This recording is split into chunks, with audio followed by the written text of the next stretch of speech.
Buen día a todos los que están ingresando ahora. Dentro de un ratito vamos a comenzar. Así que les agradecemos a todos un poquito de paciencia.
Bueno, muy bien. Buen viernes para todos. Bienvenidos. Gracias por estar en este nuevo encuentro en la nube de la Cámara de Comercio Argentino-Canadiense. Estamos activos en todos los sectores. Muchos creen que somos sinónimo de minería, petróleo y gas, lo somos, pero también en servicios, en construcción, en telecomunicaciones, en agronegocios y por supuesto también en real estate, en el sector inmobiliario, que también está abarcado por este bicho malo que se ha dado en conocer mundialmente como COVID-19. Bueno, y le afecta, por eso tenemos que encontrar el equilibrio justo o la oportunidad exacta para que el desarrollo inmobiliario, el sector inmobiliario, encuentre positivamente momentos especiales para crecer después, antes o durante una situación como la que nos atañe a todos. Así que juntamos un grupo de especialistas, entre ellos a un socio histórico de la Cámara, como es la empresa Reynolds Propiedades, Paul Reynolds, con corazón canadiense, mitad argentino, así que él sabe mucho y nos ayudó a generar esta red con gente que sabe aún más de su especialidad. Me estoy refiriendo a la doctora Verónica Martínez y al ingeniero Gustavo Llambías. Voy a presentarlos brevemente, tengo un machetín, algo chiquitito, así que no se preocupen. Verónica Martínez es abogada, es asesora legal del Colegio de Martilleros y Corredores Públicos de San Isidro, el IUCASI. La doctora Martínez ha contribuido para lograr que en Argentina no desapareciera la profesión de martillero y corredor público con la sanción del proyecto original del nuevo Código Civil y Comercial, que regulaba la situación judicial del corredor no matriculado, así que ha hecho un gran aporte. Gustavo Llambías es socio fundador de la compañía Red Consulting and Management, director ejecutivo de esa compañía, Red State Developers, que es desarrolladora, compañía desarrolladora desde hace más de 27 años. También es vicepresidente de la Asociación Argentina de la Vivienda, director académico de la Unidad de Real Estate del Centro de Educación Empresaria de la Universidad San Andrés, es ingeniero civil de la Universidad de Buenos Aires con un MBA de la USAL y de Dueto en España. Muchas gracias por estar aquí a ambos. Y finalmente, nuestro querido Paul Reynolds, que ya tiene más de 20 años de experiencia combinando servicios financieros, mercado inmobiliario, tanto en nuestro país como en Canadá, les decía, desde hace 28 años es titular de Reynolds Propiedades, empresa que tiene oficinas en Buenos Aires, en San Rafael Mendoza y también en Montevideo y por supuesto en la provincia de Buenos Aires. Nos acompaña ahí, estoy viendo la cara de la gerente en la Lucila, Cecilia Campbell, gracias por estar con nosotros. Y también veo a otros colaboradores de Reynolds Propiedades.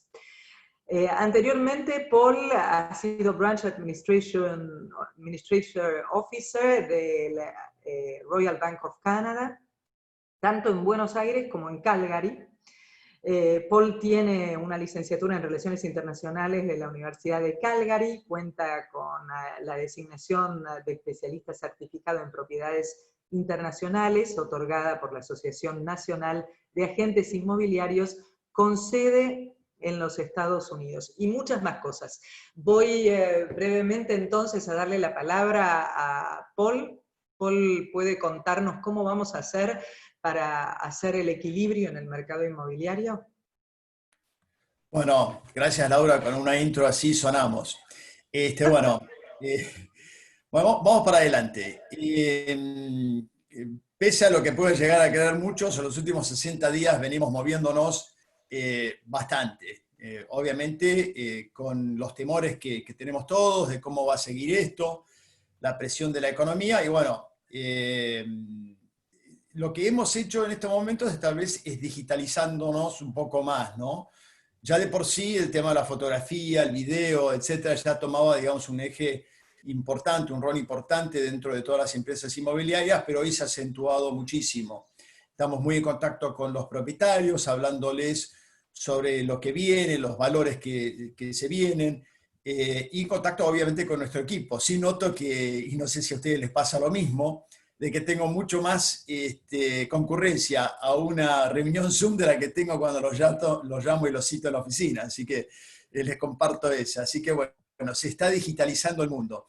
Estamos abriendo las sucursales. Lamentablemente no podemos salir a mostrar propiedades, que creo que es el eje. Sí, ayuda muchísimo este tema de digitalizar, de sacar videos y mostrar una propiedad. Pero es rara vez que una persona pueda tomar una decisión de compra sin haber visto la propiedad anteriormente, ¿no? El sector se está revolucionando en esto, les voy a dar un preámbulo de algo que viene y algo espectacular. La CIA, que es la Cámara Inmobiliaria Argentina, con otros 100 jugadores más, y esto es off the record, pero está entrando con un sistema de plataforma de gestión documental que va a permitirles unificar todo el sector, sistematizar todos los procesos, generar e inscribir boletos digitales, gestión de créditos, fianzas, fideicomisos, canalizar pagos y generar un sistema de MLS, que es lo que tienen los americanos, pero más adaptado a la Argentina. Así que bueno, eso es lo que está ocurriendo en nuestro rubro. Pero vamos a digamos, la carne de la hamburguesa, como decía la de Wendy's, where's the beef, ¿no? Acá vamos a hablar de precios de venta. Hay obviamente mucha comunicación con los propietarios en términos de si los valores de las propiedades debieran bajar, mantenerse o... Bueno, lo obvio es que, dado las últimas noticias que vienen con COVID, la situación argentina, etcétera, lamentablemente, digamos, la economía ha hecho regresión. Estamos con un 50, casi 50% de baja de actividad en lo que es la industria de la construcción, y eso obviamente refleja en nuestro rubro. Ya de eso va a hablar más mi amigo Gustavo. Así que en términos de lo que viene pasando y la diferencia que el 2002 de hoy es que, digamos, en el 2002 estamos muy hipotecados, ¿no? Digamos, razonablemente. Hoy estamos solamente un 5% hipotecados. A diferencia de Estados Unidos, ese ratio es el 95-5, y acá es 5-95 no. O sea que eso no es un problema, y eso genera que, digamos, los propietarios se aferren más a su propiedad y dicen, total, no tengo por qué vender, ¿no?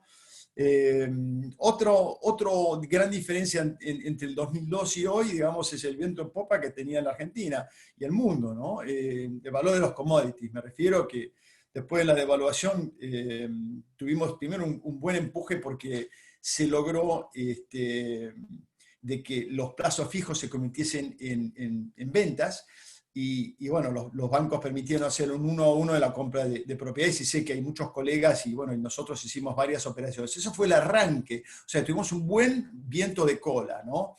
Pero vamos a darle, digamos, algunas razones por las cuales yo creo, y con varios colegas más, pensamos de que los valores de las propiedades debieran tomar una dirección levemente a la baja, ¿no? Yo les voy a dar las razones, ustedes tomarán las decisiones que crean convenientes, o sea, si alguna razón le gusta más que otra, o ninguna. Acá yo las presento. Mi padre era navegante, y me acuerdo que me invitaba a navegar con él. Me hablaba de la botavara, esas cosas, y yo no entendía al principio, tuve que aprenderme la nomenclatura, y al final saqué mi carnet de timonel.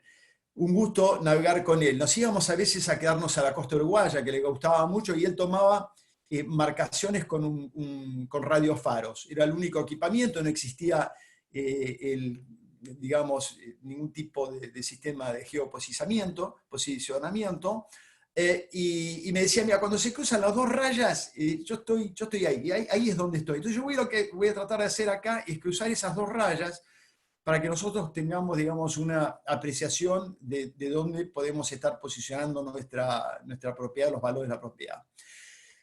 Vamos a ir al primero, es la de reducción del poder adquisitivo en dólares.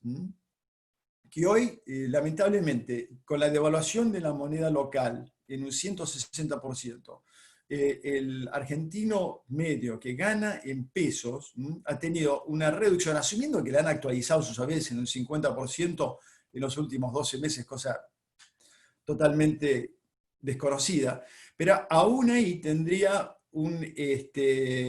menos 40% de posibilidad de adquirir los dólares como para comprar esa propiedad. Es decir, que una propiedad que en mayo del 2019 le salía $100.000 y tenía los pesos, el engranaje suficiente para adquirirlo, hoy tiene un 39% menos.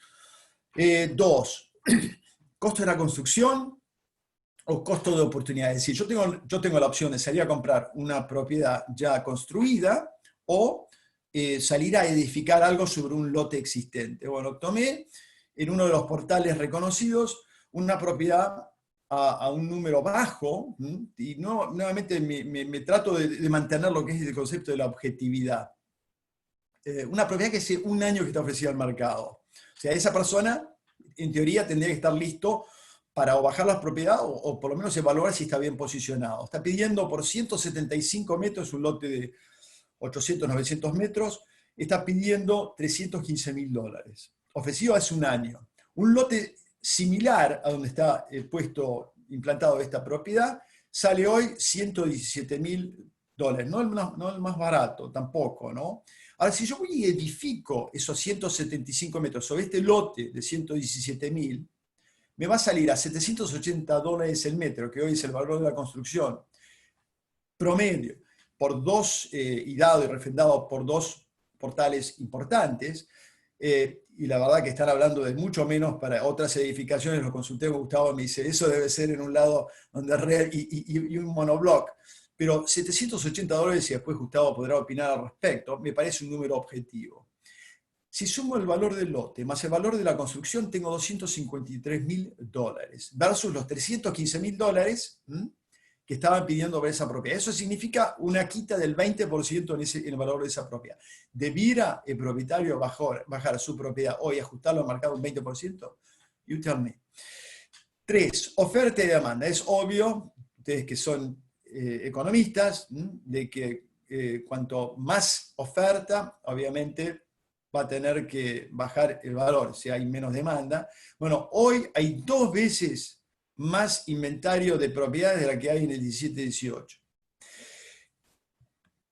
El siguiente concepto que nos interesa a todos, ¿no?, es el tema de la rentabilidad. O sea, los inversores, especialmente los que tienen propiedades de inversión en alquiler, ha bajado. En mayo del 12, ese rinde era del 5,9. Me recuerdo cuando volví de Canadá, ahí por los 90, hablábamos de rindes del 10-12%. Especialmente comercial, que rendía un 15%. Y varios de ustedes que están en comercial acá. Pero hoy esos rendimientos han bajado drásticamente. En septiembre del 14 bajó al 4,5%. En agosto del 17 subió un poco al 5,6% y hoy ronda entre el 2 y el 3,5% antes de impuestos. Ahora, comparado a inversiones alternativas, no está mal. We ain't doing bad, como dicen en Canadá. ¿Qué es lo que ocurre acá? Hay posibilidad de generar por lo menos un retorno, mantenerlo ocupado, en lugar de tal vez meternos en la bolsa. Y creo que eso también va a jugar a favor de mantener los valores de las propiedades. En términos de mejorar retorno, bueno, obviamente si sube la demanda o si bajan los valores de las propiedades, vamos a poder generar, digamos, un mejor retorno a la inversión. Y la quinta razón por la cual debiéramos evaluar si bajar o no, es que uno de los grandes beneficios que ha venido con esta pandemia, digamos, es la sinergia de equipo que se generó entre los colegas de Buenos Aires. Especialmente en zona norte se armaron varios grupos. Estoy en un grupo de 5 colegas, todos dueños de inmobiliarias en la zona, y uno de nuestros, un querido compañero, Enrique, salió a pedirnos que le entregáramos los valores de las propiedades y el metraje de las propiedades que habían bajado de valor, como para sacar parámetros de baja. Bueno, se presentaron hasta ahora, y seguimos haciendo esta encuesta, 90 propiedades. 15 de esas propiedades tienen un promedio de baja de 24,8%. Estos son logros, ya propietarios que están vendidos con el concepto de que hay que bajar el valor de la propiedad en venta. 40 propiedades con bajas promedio del 15% y 35 propiedades con bajas menores de hasta un 8%. ¿Tá? La conclusión es que sí, pareciera que hay que bajar. El cuánto hay que bajar no es igual para todos. No te puedo decir que es un 25% para una propiedad ubicada en Nordelta que la otra en Benavides o incluso en el mismo barrio de Nordelta el mismo porcentaje. Va a depender en gran medida de algunos atributos, ser ubicación, bajas expensas, luminosidad, amenities. Hoy las expensas es un tema serio a considerar. Yo propongo ahí, Gustavo, cuando hables vos, tocar ese tema, porque realmente el tema de las expensas hoy genera una preferencia de parte de la demanda por una propiedad versus la otra. La conclusión también que sacamos es que hay mucha gente que en el 19, que fue uno de los peores años de la historia del rubro inmobiliario, ya varios propietarios bajaron sus propiedades un 10%. Si no lo bajaron, creemos que hoy debieran bajarlo un 25%, es decir, un 20-25%. Obviamente podemos esperar, creemos que el real estate es un excelente vehículo a largo plazo y lo ha probado la historia, siempre sube a largo plazo. Corto y mediano plazo tenemos los sobresaltos, queremos estar tranquilos y efectivos. Hay propietarios que tienen que vender. Si vas a tener que vender, en este momento, tomá ese 25%. Hoy estamos al arranque de la carrera, esto es como las Ferraris, me acuerdo de las carreras de Fórmula 1, el que estaba adelante tenía bastante mejor posibilidad de salir primero de que entraba en cola con los mismos motores, con el mismo chasis, con el mismo todo, ¿no? Después están los que quieren vender para hacer un reemplazo. En eso, yo le digo, baja el valor. Después, cuando venga un oferente, condiciona la conformidad a que te den 5 o 7 o 10 días para poder conformarlo. Si hiciste los deberes antes, si hicimos los deberes antes, salir a investigar qué es lo que hay en el mercado, salgamos a presentar ofertas. Vamos a ver que si bien hay un poco de reticencia en términos de bajar los valores, sí vemos que hay gran poder de negociación. Oportunidades. Están arrancando las oportunidades. Una de estas que escuché de una hija mía, su jefa, porque es así como se mueve, una persona que evidentemente necesitaba generar liquidez casi de un día para el otro, en Tigre adquirió la jefa de mi hija una propiedad de 75 metros, 3 ambientes, balcón, terraza, cochera, luego me faltaba es el gato y el perro, $115.000, que te da un valor de $1.200 por metro. haber ponderado, digamos, la terraza y el estacionamiento, la cochera. Así que realmente hay oportunidades dando vueltas. También veo que los desarrollos hoy están adaptándose. Tenemos, por ejemplo, un gran desarrollo en Tigre, tenemos acceso a él, está ahí en Remeros Beach, con una linda ojo de agua, realmente es un emprendimiento muy, muy grande, y ya se adaptaron. Está ofreciendo su emprendimiento en pesos, pero al Banco Nación, ¿tá? O sea, en dólares, pero convertidos en pesos al cambio de Banco Nación. Una ganga, o sea, básicamente una propiedad de $282.000, hoy, si convertimos al MEP esos dólares blue, nos sale $171.000. Estamos hablando de un 40% menos. O sea que las oportunidades están dándose, ¿tá? Bueno, nosotros incluso armamos una sección en nuestra web que se llama Solo Oportunidades. No tengo mucho metido en este momento, pero ahí, ¿por qué? Porque trato de mantener la objetividad, es decir, incluir propiedades que estén definitivamente un 20% por debajo del valor comparable al mercado.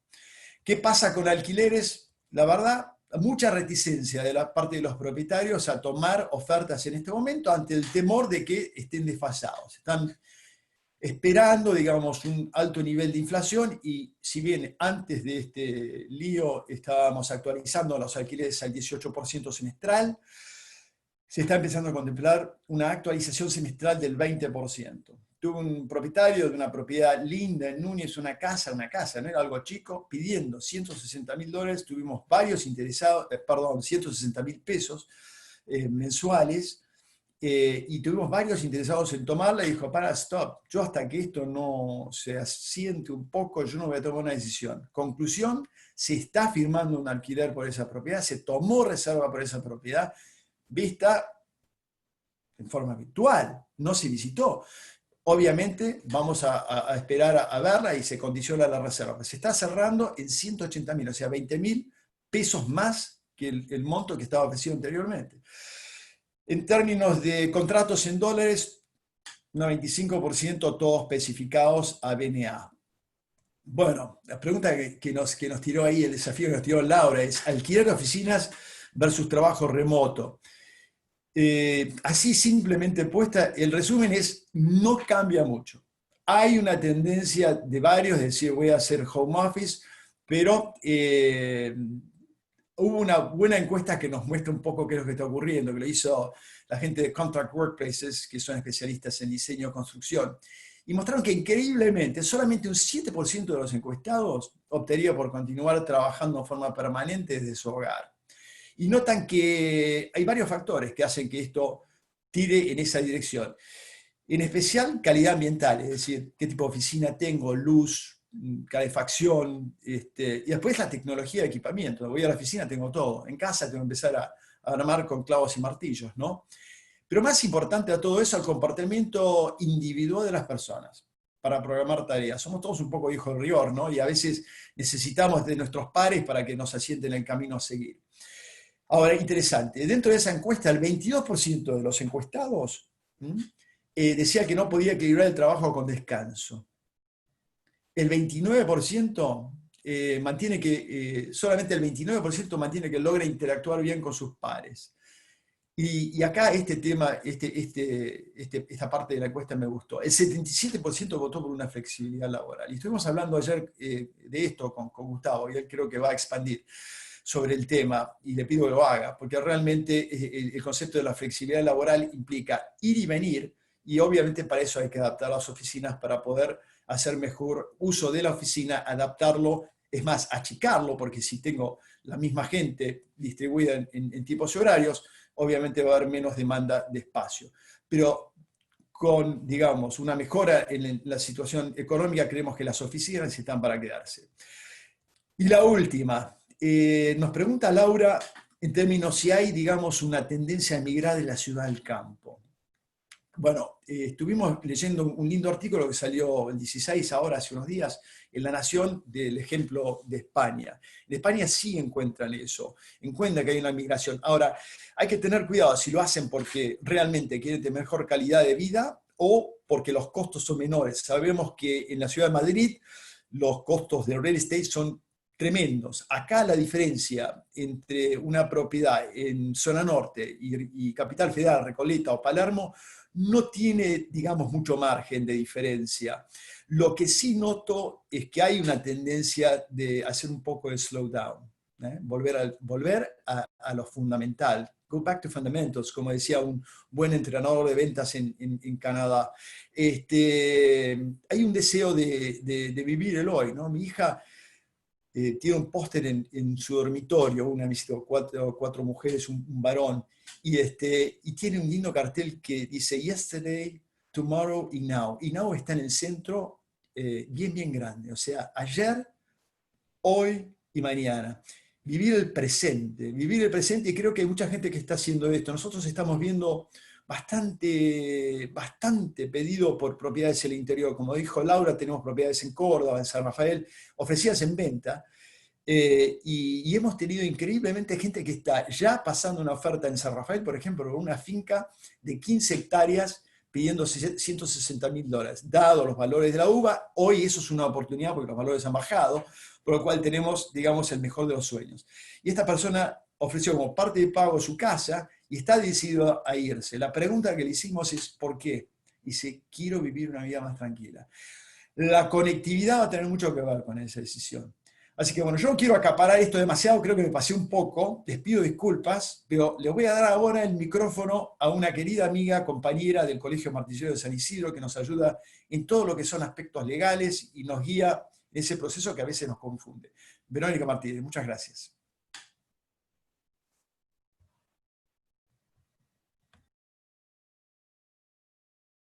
Y tal vez situaciones en las que nos encontramos todos en algún lado del mercado, ya sea como locadores, como locatarios o como asesores en este tema de alquileres.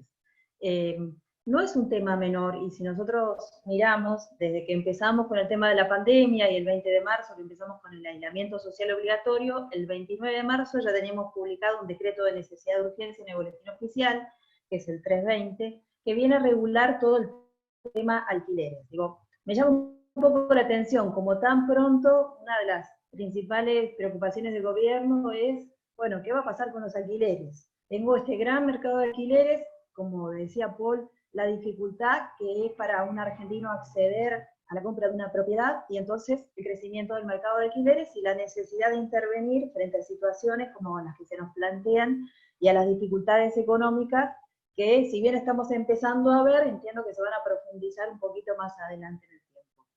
Entonces, sancionan este decreto de necesidad y urgencia, que me imagino que todos ya habrán tenido acceso a él, pero tiene 5 ejes fundamentales, que es que va a suspender la ejecución de las sentencias de desalojo, va a suspender el inicio de procesos de desalojo por falta de pago, va a congelar el precio de los alquileres al mes de marzo, va a prorrogar los contratos que se venzan entre el 30 de marzo y el 30 de septiembre del corriente año, y va a diferir, o sea, ¿qué pasa cuando no se puede pagar el alquiler? Bueno, va a diferir ese pago parcial o la falta de pago de los incrementos pactados en el contrato a pagar a partir de octubre en 3 cuotas como mínimo y 6 como máximo, pudiendo hacer cualquier fórmula que sea más ventajosa para el locatario. Entonces, uno que tenía un contrato de locación se encuentra ante esta situación y dice, bueno, ¿ahora cómo procedo? ¿Qué tengo que hacer frente a esta situación?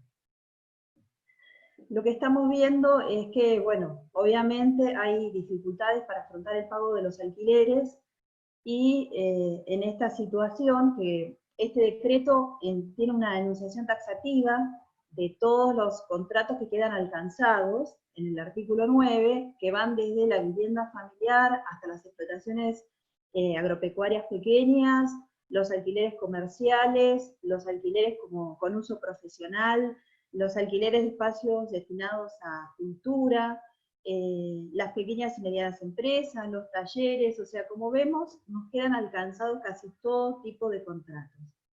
Y la única excepción que plantea el decreto es cuando el locador se encuentra en una condición de vulnerabilidad. Entonces, si yo le alquilo a una persona vulnerable, no podría, si soy locatario, invocar las facultades que me otorga este decreto, porque también se trata de proteger la situación de vulnerabilidad del locador, o sea, una persona que vive de ese alquiler, que complementa su ingreso o su jubilación con la entrada del alquiler, no podrían aplicarle este decreto. ¿Qué está pasando en la práctica? ¿Qué es lo que vemos en la práctica? La verdad que hay grandes dificultades para afrontar el pago del alquiler. En lo que es tema viviendas, medianamente los inquilinos tratan de cumplir con el pago del alquiler. Lo que son locaciones comerciales, lamentablemente el locador se encuentra en una condición de desventaja, porque se encuentra con las manos atadas. Si bien es cierto que el inquilino no puede afrontar el pago, más si tiene su comercio cerrado, el locador no puede hacer nada aunque necesite ese alquiler para vivir. Hay situaciones de abuso, como en todas las relaciones entre personas, lamentablemente a veces se verifica que hay personas que se abusan de la protección de las leyes, amparándose en esto para no cumplir con las obligaciones que habían asumido. Pero bueno, lo que nos queda en este momento es tratar de negociar y tratar de adaptarse. Hay mucha predisposición de parte de los locadores en aceptar pagos parciales del alquiler. Se ha verificado en locaciones comerciales hasta quitas o bajas en el precio del alquiler, por más que estaba convenido en el contrato, comprendiendo y solidarizándose con la posición de su inquilino, que aparte no solo tiene que afrontar el pago del alquiler, sino que se ve con la necesidad de afrontar el tema de los empleados y seguir manteniendo una fuente de trabajo que cada vez se le hace más difícil y más pesada la carga, pero bueno, uno también trabaja con otras personas, quiere responderles, quiere seguir brindándoles su apoyo, y a veces, bueno, tiene que priorizar qué es lo que va a pagar y qué es lo que no va a pagar. Y en el marco del decreto, no pagar el alquiler le da por el momento cierto respaldo, porque yo del otro lado de la relación locativa tampoco puedo hacer nada, por más que le mande una carta documento, lo intime, lamentablemente no voy a poder insertar este reclamo en un proceso judicial hasta el 1 de octubre del 2020, si es que no se prorroga.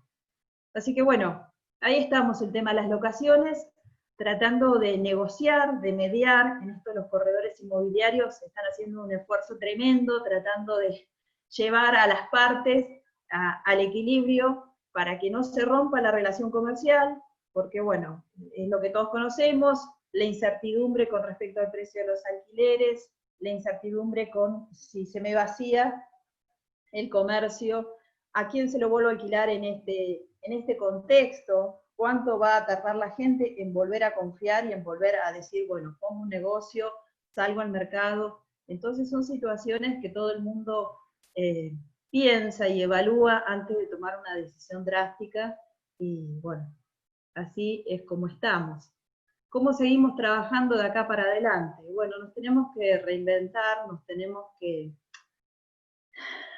tenemos que tener la capacidad de poder adaptarnos a estos cambios, de poder incorporar todo esto que es nuevo y que nos va a servir de experiencia, de empezar a generar herramientas de trabajo en forma virtual, de poder acercar más a las partes, de tener una comunicación más fluida. Por ejemplo, yo a mis clientes les estoy diciendo, bueno, pongamos en los contratos, empecemos a constituir domicilios electrónicos, pongamos una dirección de mail, vayamos canalizando todo el intercambio que hacemos habitualmente a través de un canal que lo usamos todos los días.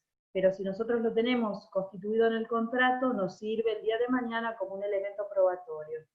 Acostumbrémonos a implementar la firma digital, que si nosotros hoy, si antes de esta situación nosotros nos hubiésemos ayornado y nos hubiésemos despegado de la lapicera y tuviésemos firma digital, tal vez en este periodo de pandemia hubiésemos firmado contratos que cuando se nos impuso la restricción de vernos, el aislamiento, dijimos, ¿y ahora cómo firmamos un contrato? ¿Cómo puedo hacer para que esto tenga validez? Bueno, si tuviéramos todos una firma digital sería mucho más fácil. Entonces, ahora que esto nos pegó este cachetazo a la pandemia, aprovechemos esta oportunidad para empezar a inmiscuirnos a nuevas tecnologías, a usarlas, a amigarnos, a estudiarlas, y bueno, nos va a facilitar muchísimo la vida. Así que ese es mi pequeño aporte a esta charla, y ahora los dejo con Gustavo, que va a hablar de los desarrollos. ¿Cómo están? Buenos días a todos. Es un verdadero gusto para mí compartir esta reunión. Lo primero que quiero plantearles es desde dónde voy a decir lo que voy a decir. Si bien tengo casi 40 años de trabajo en el sector, no quisiera hablar desde una posición de experto. Ayer salió en los cómics de La Nación, tal vez alguno de ustedes los lea, una tira muy divertida de Genio y Figura de Max Aguirre, donde se decía lo que está.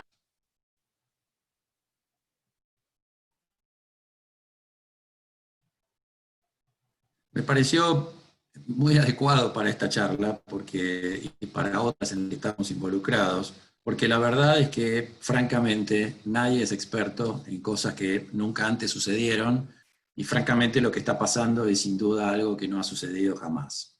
Así que aquí, tomando las palabras de Paul en algún momento de su presentación, propongo Go Back to Fundamentals, volver a mirar desde dónde estamos. Y ahí, si pudieran ponerme en pantalla un pequeño texto del Economist, presento un poco de qué se trata el sector.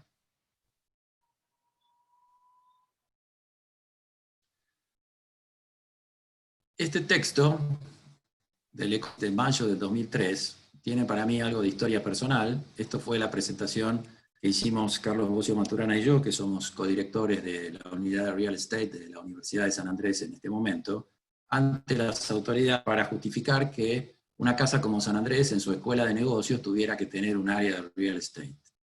La verdad es que todas las principales universidades del mundo tienen en sus escuelas de negocios áreas de Real Estate, precisamente por esto que decía el Economist allá por mayo del 2003, que fue cuando empezamos a discutir sobre el área en la universidad, pero que sigue absolutamente válido. La actividad inmobiliaria es probablemente el negocio más grande del mundo. Y ustedes dirán, estamos de vuelta como en la secundaria, con el profe que decía que su materia era la más importante.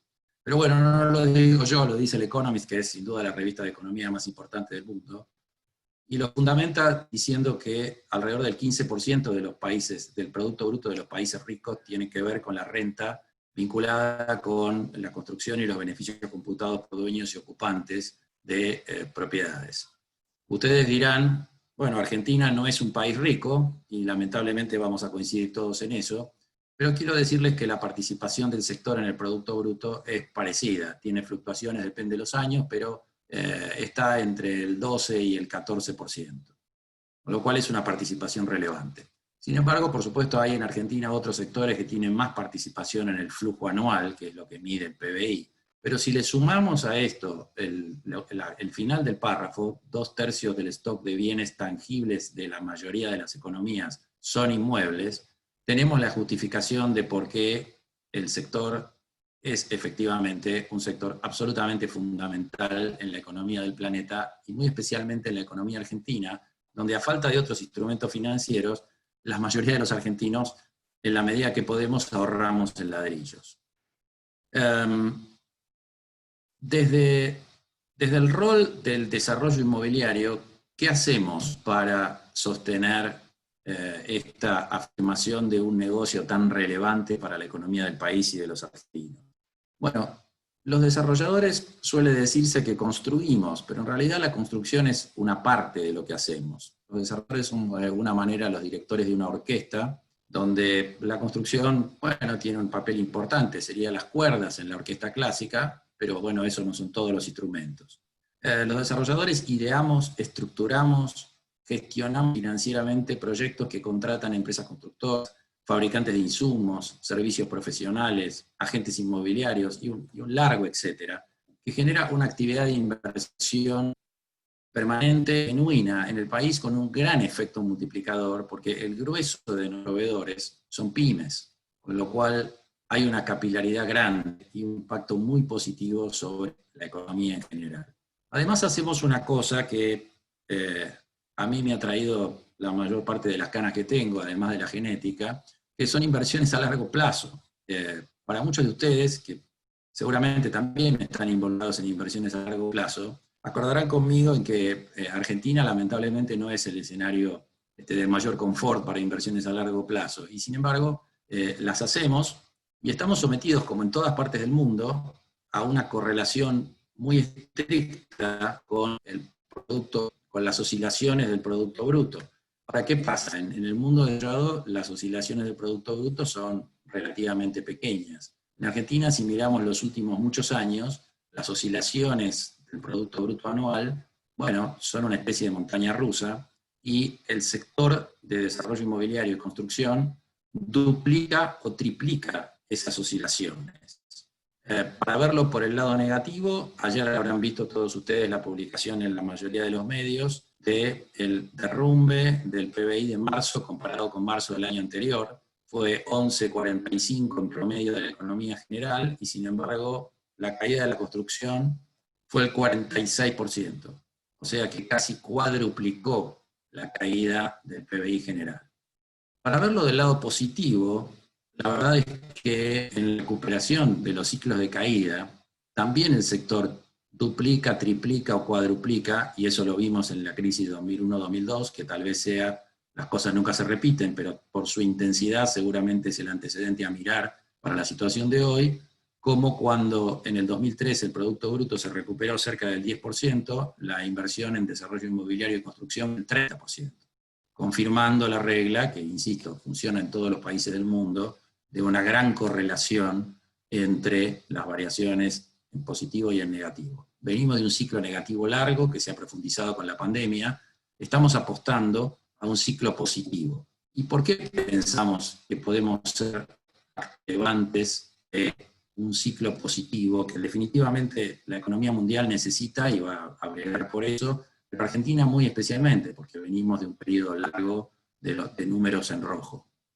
Los desarrolladores inmobiliarios tenemos una característica particular, sobre todo en Argentina, en todas partes del mundo, pero muy especialmente aquí. Tenemos una probada capacidad de captar rápida y eficientemente flujos voluntarios de capital privado. Allí donde los últimos 20 años, todas las administraciones que hemos tenido han fracasado literalmente en convencer a los distintos actores de la economía en inversiones en Argentina, los desarrolladores inmobiliarios hemos colocado miles de millones de dólares por año en desarrollo de productos inmobiliarios en Argentina, sin crédito para los proyectos y sin crédito para nuestros consumidores. Lo cual, ese círculo de captación de flujos voluntarios, insisto, de capital privado, definitivamente lo tenemos. Nuestra actividad genera cientos de miles de empleos directos e indirectos. Hay un estudio de la Cámara Argentina de la Construcción que dice que por cada vivienda que se construye, por ejemplo, se emplean 5 personas en forma directa, y la tasa de multiplicación es más o menos 2,5 para empleos indirectos. Así que, digamos, en momentos relativamente normales, la Unión Obrera de la Construcción tiene alrededor de 400.000 afiliados, y si multiplicamos eso por 2,5, el sector da 1 millón de empleos. Con la característica de que buena parte de esos empleos son de baja calificación, un problema serio que tiene la Argentina para emplear en otras actividades a ese tipo de ciudadanos. Tiene otra característica que hace muy interesante el sector para que la administración lo apoye y lo tome como una pata del rendimiento de la economía argentina. Es un sector atomizado, no tiene formadores de precios. En Argentina hay decenas de miles de compañías desarrolladoras, y eso sucede en todo el mundo. Para que ustedes tomen una idea, por ejemplo, una compañía muy importante de construcción de viviendas en Estados Unidos, que es Pulte Homes, que tuvo una breve participación en Argentina. Bueno, esa compañía, que es la más importante en Estados Unidos de fabricación de viviendas unifamiliares, tiene el 1% de participación de mercado. En Argentina ninguna compañía desarrolladora tiene en el mercado de viviendas participaciones de 2 dígitos, en ningún caso. Solamente algunas empresas que desarrollan oficinas de gran categoría o las que hacen centros comerciales tienen participaciones mayores. Pero teniendo en cuenta que el grueso del negocio de real estate es vivienda, cumplimos aquí en Argentina lo que pasa en todo el mundo, es un negocio fuertemente atomizado sin formadores de precio. Tenemos un ciclo de capital largo, entre 3 y 5 años, eso es más largo que los ciclos argentinos recientes, con lo cual puede ayudar mucho a la economía en la medida en que tengamos apoyo. Y requiere una mínima capacidad instalada propia. Las empresas desarrolladoras tenemos una cantidad de personal y de capital propio insignificante frente a los proyectos que manejamos. Mi propia compañía, que tiene 28 años en el sector y que ha desarrollado centenas de miles de metros, de cualquier proyecto suma 20 o 30 millones de dólares de inversión. Los 2 proyectos que entregamos el año pasado eran de ese tenor. Tiene 20 personas. Es lo normal. Insisto, nosotros nos apoyamos en la capacidad instalada del resto de los sectores. Otra vez, somos el director de orquesta y sus ayudantes versus la orquesta completa que gestionamos para que suene adecuadamente. Este planteo lo hemos llevado, yo, como se mencionó en la introducción, soy también vicepresidente de la Asociación de Empresarios de la Vivienda, y en conjunto con otras cámaras del interior del país y con la Cámara Argentina de la Construcción y la UOCRA, hemos llevado un planteo a la administración actual respecto de ser la pata importante en la que se apoye la recuperación de la economía argentina. El presidente Fernández ha dicho en las reuniones que hemos tenido que no tenemos que convencerlo de eso, que él tiene claro que la construcción y el desarrollo van a ser pilares de la recuperación, y para hacer cierto eso, lo que estamos planteando y estamos teniendo buen eco es un fortísimo plan de incentivos al sector, incentivos de todo tipo, tanto para la oferta como para la demanda, sustancialmente orientados a 4 cosas: fuerte generación de empleo, reactivación de industrias proveedoras, mayormente pymes, fomento de instrumentos de mercado de capitales y de ahorro en moneda local, y por supuesto, un tema que le interesa muchísimo a nuestro gobierno y a todos los gobiernos en este momento, una absorción productiva de pesos en el sistema, descomprimiendo el tipo de cambio y resolviendo una parte de lo que se está haciendo por imperio de la pandemia en todo el mundo, y que lamentablemente Argentina ha potenciado, porque ya lo venía haciendo, que es la impresión de moneda para pagar, digamos, el funcionamiento del Estado y para apoyar ahora a las empresas en el medio de la pandemia. Así que indudablemente se impone pensar en instrumentos que absorban esos pesos y descompriman el tipo de cambio y los temas de desequilibrio típicos de la Argentina, y en ese sentido el desarrollo inmobiliario y la construcción puede hacerlo.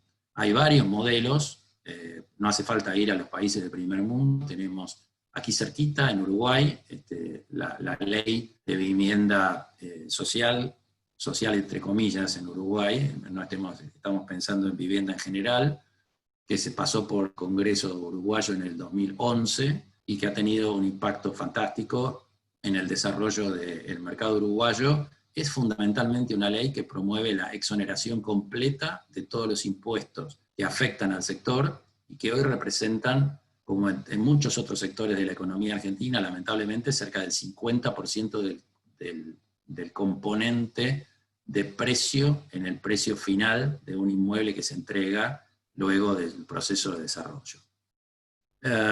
Con estas cuestiones a la vista, déjenme dejarles, a partir de hasta aquí, si ustedes quieren, los fundamentals, como decía Paul. Déjenme dejarles a partir de acá mis impresiones, como para construir con todo gusto algo de pensamiento colectivo y después atender las consultas que ustedes tengan. Nosotros creemos, como decía Paul, que hay indudablemente oportunidades en el negocio de inversión inmobiliaria en estos tiempos. Y oportunidades que tienen razones de coyuntura y razones estructurales. Esperemos, digamos, que podamos armar razones estructurales fuertes junto con la administración actual, como para que esto tenga continuidad.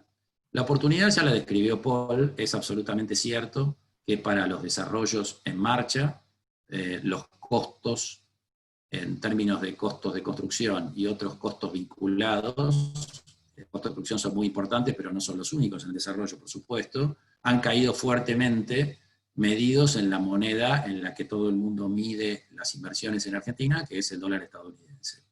Se puede discutir bastante sobre cuál es el costo de construcción. Vi por ahí alguna pregunta, de mucho de qué proyecto estemos hablando, porque los costos de construcción que se publican son costos promedio, y como todos sabemos, los promedios suelen no representar a ningún proyecto en particular. Entonces, dependerá mucho en qué lugar de la Argentina estemos construyendo, qué tipo de producto estemos construyendo. No es lo mismo una casa que un edificio de oficinas, o que un edificio de departamentos, o que un centro comercial, o que un galpón logístico. Todos esos productos forman el mercado inmobiliario, pero por supuesto tienen costos de producción diferentes. Lo que está fuera de toda discusión es que el impacto tanto de baja de costos dolarizados, como de baja, sobre todo, de costos en pesos respecto al dólar, es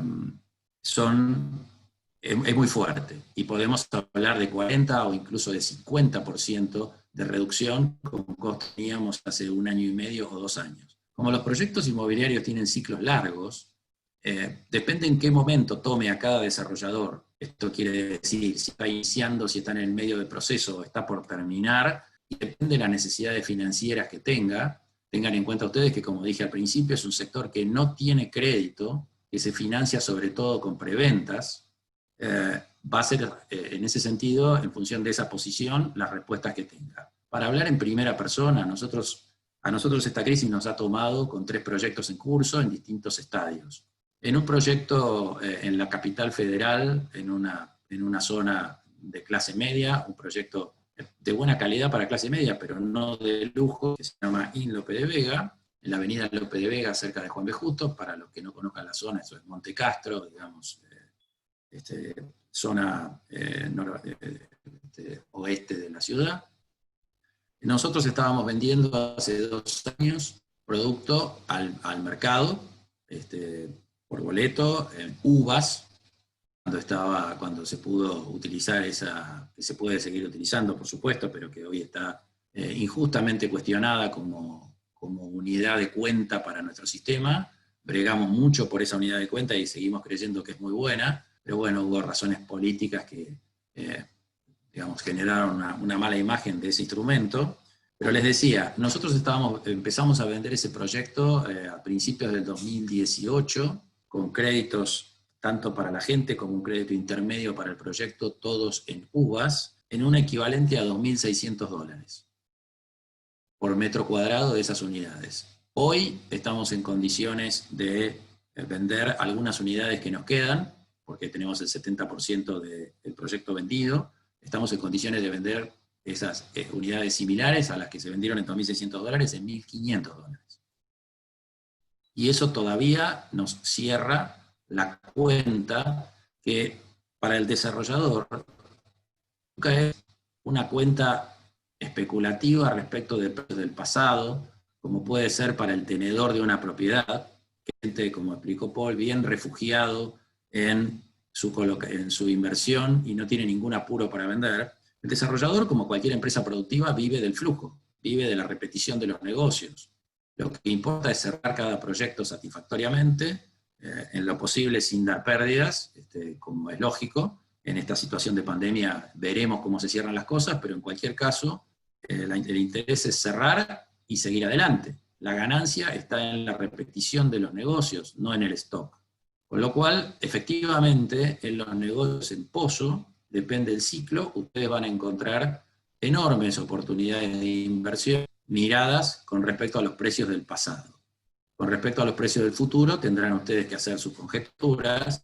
Aquí quiero decirles, y esto obviamente es mi conjetura, que si uno se enfoca en proyectos de calidad, entendiendo por proyectos de calidad aquellos que uno estime, o si no que averigüe asesorado por expertos, Paul puede darles una mano grande en ese sentido, que sean proyectos que sean apreciados por el mercado usuario. Paul mencionaba, por ejemplo, bajas expensas, por ejemplo, amenities, que probablemente haya que repensar en función de todo esto. Yo no soy de los que creen que la pandemia va a cambiar, el coronavirus va a cambiar todo. Creo que va a cambiar algunas cosas. Creo que a partir de que tengamos vacuna, la gente va a querer juntarse de nuevo en restaurantes y va a querer tener un área de amenities en su edificio, aunque ahora la tiene y no la puede usar. Pero digamos, no, va a haber cambios, pero no tan trascendentes en los productos. Mirando productos que tengan apreciación por parte del mercado usuario. Y mirando Gustavo, productos que discúlpame, tengan... Sí, perdón que te interrumpa, estamos con muy, cerramos. muy poco tiempo, te agradezco. Cerramos. Vamos a las preguntas, ya que estás ahí, es para todos. Dice Osvaldo Zuc, querido amigo de ustedes, cuando hablan de dólar, ¿a qué precio lo toman por metro cuadrado el valor del dólar? ¿A 70, 90, 120? Osvaldo, te voy a empezar yo, después Gustavo, porque hay valor en términos de emprendimiento, es un poco lo que hablaba Gustavo, pero en emprendimientos cuando se vende un metro cuadrado ya terminado que tiene la incidencia de la tierra, la construcción y obviamente la ganancia. El metro cuadrado por edificar en un canto, en una casa como el ejemplo que yo traje, se usa el dólar blue, porque vos estás pagando lo que es, no hay ganancia, salvo obviamente la ganancia del constructor, pero es un porcentaje de lo que vos vas a gastar en materiales. Así que siempre, Osvaldo, lamentablemente es el blue, pero de cualquier manera estás comprando 780 versus 1200 que estábamos antes de esto. Creo que eso, espero que conteste. Gustavo, ¿algo por agregar ahí? Sí, en el negocio de los desarrolladores que tenemos obras de cierta relevancia, no voy a decirles que este es en general no haya quien pero en proyectos estructurados en fideicomisos o en esquemas donde puede haber crédito, eso es mucho más complicado. Pero lo que nosotros estamos haciendo concretamente es tomar dólar bolsa. Porque efectivamente si nosotros recibimos dólares, lo que hacemos es liquidarlos en la bolsa. Y por lo tanto, para nosotros el dólar vale lo que vale la cotización de la bolsa, no la cotización BNA. Muy bien, esta pregunta es para Verónica. Para los contratos que finalizan durante la cuarentena, una locación de 2 años que venía con aumento semestral del 15%, termina en abril con un precio mensual de 10.000 y por el DNU se extiende automáticamente hasta el 30 de septiembre. Pero como el acuerdo finalizó, nada se dice de un nuevo periodo con el lógico aumento de ese 15%. Entonces, ¿sería razonable pretender aplicar ese aumento semestral igual al que venía aplicándose cada 6 meses, aunque sea financiable, de 3 a 6 cuotas post 30 de septiembre? El DNU tiene bastantes lagunas, ¿no? Sí, y a ver, el DNU congela el precio de los alquileres y obviamente sí, entiendo que es de orden público y si no hay voluntad del locatario, no le voy a poder actualizar el precio del alquiler. El precio va a quedar congelado y no se lo voy a poder actualizar. La verdad que no creo que sea factible, salvo que llegue a un acuerdo con mi inquilino y se pueda volver a pactar, pero si no, le queda congelado a lo que venía pagando. Bueno, también Laura Jaján Feldman te pregunta qué intereses se aplican a monto que adeudaran los inquilinos en octubre. ¿Cómo se fija? ¿3 a 6 cuotas? Bueno, el interés está pactado en el artículo 7 del decreto, no corre el interés que pactamos habitualmente en los contratos, sino que se le podrá aplicar el interés que cobra el banco, que paga el Banco Nación en las operaciones, en los plazos fijos a 30 días. Ese va a ser el único índice de interés que vamos a poder aplicar, y lo que establece el decreto es 3 cuotas como mínimo, 6 como máximo, pudiendo arribar a cualquier solución que sea más ventajosa para el locatario. O sea, 3 cuotas es el mínimo, no le puedo dar menos de 3 cuotas si mi inquilino me lo pide. Ok, gracias. Preguntan, si los propietarios van a recibir dólares en transferencia con cotización bancaria en el caso de los que no tienen el dólar billete en caja de seguridad y lo tienen en cuenta bancaria, sea acá o sea en el exterior, porque el banco no les va a entregar dólares billete a valor blue, por supuesto. Entonces, ¿cómo hacemos con eso? Ahí tenés la operatoria de transferir y convertirlo a dólar MEP, que es el dólar bolsa, como decía Gustavo. Vas a poder convertir eso y generar la mejor. Obviamente vas a tener que poder girar a una cuenta de afuera para afuera, porque la transferencia de la Argentina en este momento entiendo que Banco Central te retiene, te convierte al BNA, o sea, al cambio del BNA. ¿Gustavo? Sí, sí, es así. Es Ok. así, sí. Tenemos una consulta sobre administradores que están proponiendo y están logrando que los consorcios acepten el cobro de expensas en forma parcial y sin intereses debido a la reducción en ingresos de las personas. ¿Cómo es esto? Esa sí, Verónica, tal vez quieras aportar algo después, pero para mí, digamos, el consorcio viene a ser una especie de fideicomiso. Somos todos responsables de que la cuenta al final del día llegue a cero. O sea, o lo pagás hoy o lo pagás después. Está ocurriendo en todos los consorcios, amigos, realmente. Yo en mi barrio entro y la lista de cuando eran 5 hoy son 30. Están todos demorados. Eventualmente vamos a todos tener que somos parte del consorcio. Si no hay un ajuste, digamos, con intereses, lo vamos a pagar de alguna otra manera. Así que esto lo pagamos todos, chicos. Perfecto. Nos vamos a extender un poquito más porque tenemos muchas preguntas bastante interesantes, jugosas y del día a día, ¿no? Para Gustavo, comenzaron a surgir oportunidades en tierra, no obstante la incertidumbre es bastante alta. ¿Es momento de comprar tierra en dólares para desarrollo, Gustavo, o es precavido continuar esperando a tener mejores proyecciones? Pregunta Nicolás Di Pietro. Bueno, la tierra es el bien escaso, el bien escaso por definición del desarrollo inmobiliario. Con lo cual, a todos los desarrolladores nos cuesta conseguir tierra y apreciamos muy especialmente a quien tiene una tierra y está dispuesto a canjearla en el marco de un proyecto de desarrollo por metros futuros que le entreguemos. Eso creo que para los titulares, para los dueños de tierra, es una oportunidad en este momento mucho más interesante que la de tratar de vender tierra al contado. Digo esto porque los compradores de tierras naturales, si estamos hablando de tierras que permitan un desarrollo relativamente importante, ¿no es cierto? El negocio de comprar o vender una parcela para una casa es un negocio en el que yo no estoy, creo que Paul puede tener mejor respuesta.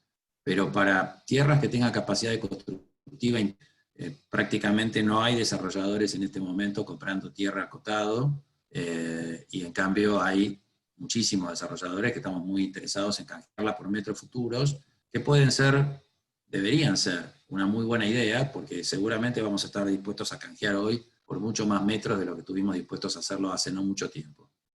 No te vayas, Gustavo, otra para vos. Hoy en día, dice Lucila Parodi, pregunta, ¿hay desarrollos inmobiliarios en pesos? Y si hay, ¿con qué índice de actualización? Bueno, un tema muy importante que yo lo mencioné al principio es que los desarrollos inmobiliarios se hacen en pesos. Con lo cual, todos los desarrollos inmobiliarios son en pesos, en principio, porque el grueso de nuestros costos son en pesos. Todos nosotros estamos haciendo, por ejemplo, desde mi empresa, se paga en pesos con dos tipos de ajuste. En algunos proyectos tenemos ajuste UVA, que es básicamente ajuste por ser, que es sustancialmente inflación, y en otros casos con índice de la Cámara Argentina de la Construcción. Son los ajustes clásicos de cuentas en pesos. Eso es lo que ha hecho que esas cuotas que nuestros tenedores de boletos o suscriptores de fideicomisos que están pagando mensualmente en los proyectos en curso hayan bajado sustancialmente medidas en dólares. Gracias. Paul, pregunta Nahuel Kuburu, ¿qué perspectiva tenés respecto a la baja de valores de publicación? ¿Qué márgenes de negociación considerás óptimo a la hora de que se vayan presentando propuestas de distintos oferentes? Gracias, Nahuel, gracias, Laura. Con respecto a eso tiene un poco que ver con lo que yo hablaba en la charla mía. Hay propietarios que han ajustado sus valores ya en el 2019, ya 10, 15%, como para ponerse más a tono del mercado. Otros que todavía no lo han hecho, es obvio que, digamos, aquellos que han bajado el valor vayan a tener más interesados. Esto es oferta y demanda, chicos. Acá no cambia lo que vemos en todos lados, ¿no? Cuanto más gente tengo viendo esa propiedad, lamentablemente más duro se va a poner el propietario. Distinto es si te encontraste justo una propiedad, y los invito a hacer eso, que haya estado en el mercado. Y hoy, digamos, el portal Zona Pro, por ejemplo, tiene un índice de cantidad de días al mercado. Fíjense, mi teoría es que si una propiedad tiene 2 años al mercado y no se ha movido, y que te juegues un pleno, que lo veas, pidas verlo y hagas una oferta. Los argentinos tenemos pocas agallas. Digo, somos como muy, muy cuidadosos. Creo que este es el momento para hacerlo. Presentar una oferta. El no, como dice tradicionalmente, ya lo tenés. Juguémonos, pero generemos actividades. La única forma que esto va a ir para adelante. Bueno, parece que se corta un poquito la conexión. No te escuchamos la última parte. ¿Nos faltan agallas? ¿Sí? Sí, Pero pueden estaba, seguir con... me decía que en la Argentina un poco nos falta de agallas. Yo, mis 14 años en Canadá, era impresionante. Ahí se jugaban ofertas ridículas, take it or leave it. Yo tengo 2 posiciones. Yo a veces presento una oferta media vil a un propietario y digo, y empiezo esto, mira, tengo una buena y una mala noticia. Lo bueno es que tengo una oferta sobre tu propiedad. La mala es que baja. Es un poco cómo lo presentamos. El propietario no se tiene que ofender porque haya habido una oferta baja. Es más, tiene que agradecer que alguien esté interesado. Si después no la acepta, el no, como decía recién, ya lo tenemos, pero tenemos que empezar a ser un poquito más proactivos, jugarnos un poco más a que esa propiedad salga, que lo que realmente queremos lo busquemos, un poco como correr una maratón. Perfecto. Última consulta y las que quedan pendientes, se las enviamos, van a ver la última diapositiva con los mails de todos, así que pueden seguir consultándoles. ¿Qué se augura para los precios de los locales comerciales a la hora de renovar contratos? ¿Qué estimaciones de aumentos consideran razonables? Dice la doctora María Gabriela Ciandro. Mirá, buena pregunta. Sin lugar a duda, el sector de real estate, en términos de propiedades disponibles en alquiler, que está más afectado es el de locales comerciales. Mucho más incluso que oficinas, ¿no? Oficinas, seguimos ahí, seguimos trabajando, aparte del costo que involucra. Mudar a una oficina es tremendo.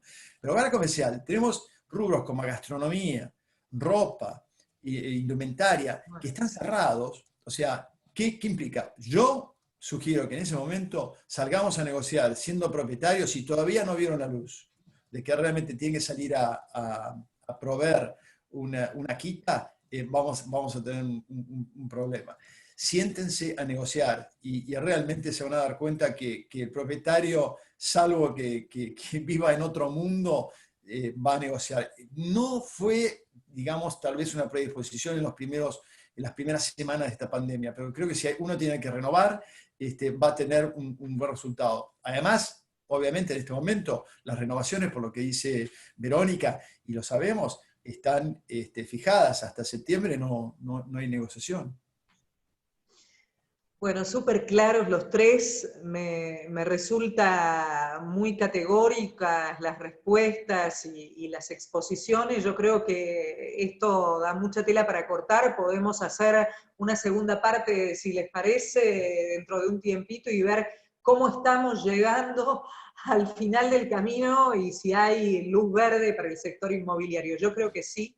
Y mucho, hay que tener músculo para seguir negociando. Muchísimas gracias, Verónica, muchísimas gracias, Gustavo, y Paul, miles y miles de gracias. A todos por participar y que tengan buen viernes. Gracias por invitarnos. Gracias. Gracias a todos. Hasta luego. Hasta luego. Muchas gracias. Buen día para todos.